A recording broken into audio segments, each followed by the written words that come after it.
Now the biggest economic news for Nigeria this Tuesday, the signing of a new Comprehensive Economic Partnership Agreement, or CEPA, with the United Arab Emirates. The signing was led by the Nigerian President, Bola Ahmed Tinubu, who is the head of the Nigerian delegation to the ongoing Abu Dhabi Sustainability Summit. The new Nigeria-UAE agreement was broad-based, from tariffs to visa to investment and lots more.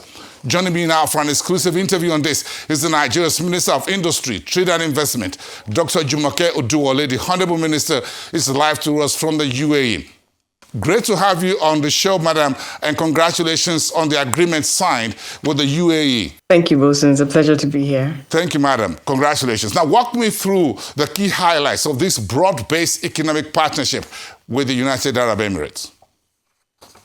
Thank you. So as you said, this is a sweeping agreement. It's a comprehensive economic partnership agreement. So it focuses on how to ensure that we can galvanize more investment into the economy. And it also works significantly on the trade and tariffs arena for Nigeria. So it covers, for instance, Nigerian products will be entitled to enter the UAE, over 7,000 of them duty-free.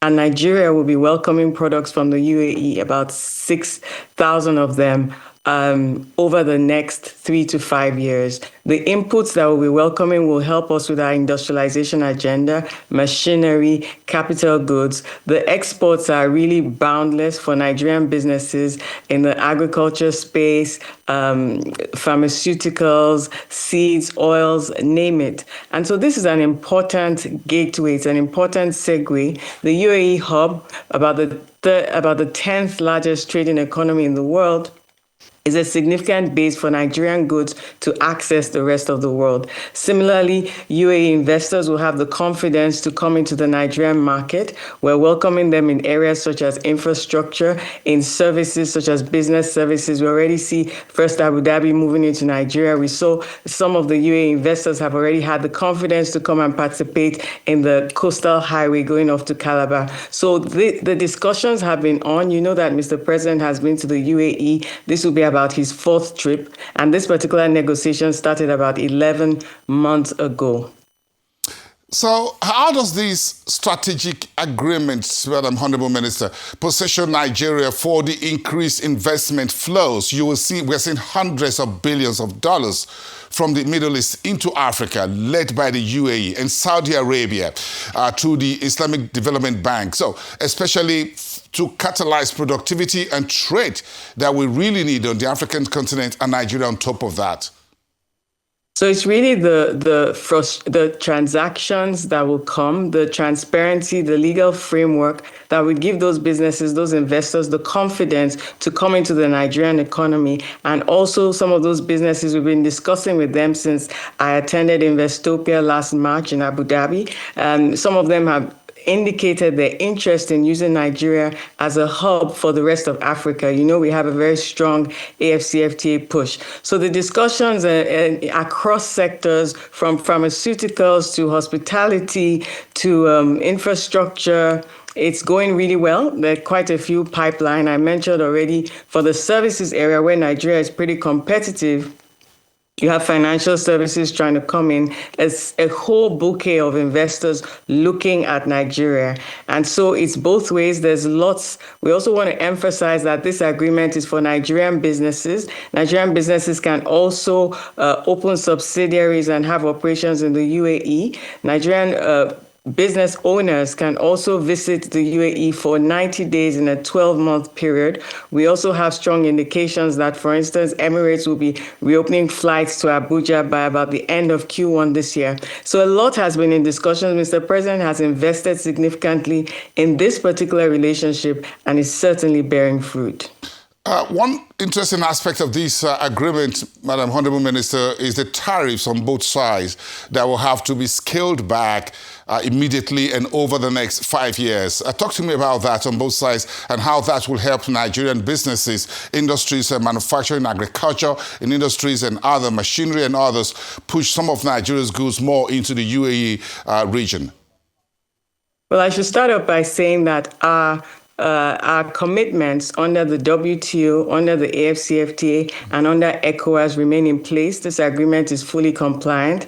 I should also say that it was a hard-fought negotiation on both sides, and we really have earned the respect of each other as negotiating teams. As chief negotiator for Nigeria, I led those negotiations myself with the whole interministerial team.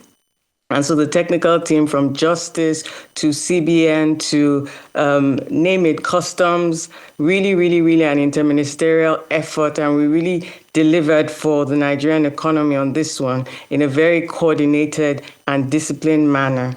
Now, the tariffs, you would know that also Ministry of Finance has the tariff schedules implementing, but the Ministry of Industry, Trade and Investment has the pulse and deals with the companies and businesses all across the country. And so we work together to make sure that the tariff schedules that we've put forward for the UAE and indeed the whole of the economy, because it's all related, are going to deliver for the Nigerian economy. Okay, so let's chat a little bit to the implementation of the agreement, Madam Honorable Minister. What are the deliverables? What timelines of actions on both sides, and are there frameworks for measuring what will be achieved moving forward on this on the CEPA? So really, it's immediate. For instance, we're hosting Investopia on the 2nd of February in Lagos. We're inviting UAE investors right into Lagos to dive in straight away. We're also really encouraging Nigerian businesses and investors and exporters in particular to take advantage of the market access that hub now is opening up and creating. Also want to make sure that businesses know that we'll be reviewing the agreement from time to time in terms of implementation and the empiricals around what it's delivering for the economy. Every year under the agreement, there'll be a joint review of what the agreement has been able to deliver. That's on a G2G level, but it's really going to be private sector driven. We've given this platform, we've given this framework to businesses on both sides. We'll be courting investors and pushing exporters, and that's our commitment under the Renewed Hope agenda. Okay, so I'm sure you've got a lot more wood in the fire. So talk to me about more strategic deals such as this for Nigeria that you're working on with other ministries and agencies for this year. What is the outlook for the year from your ministry?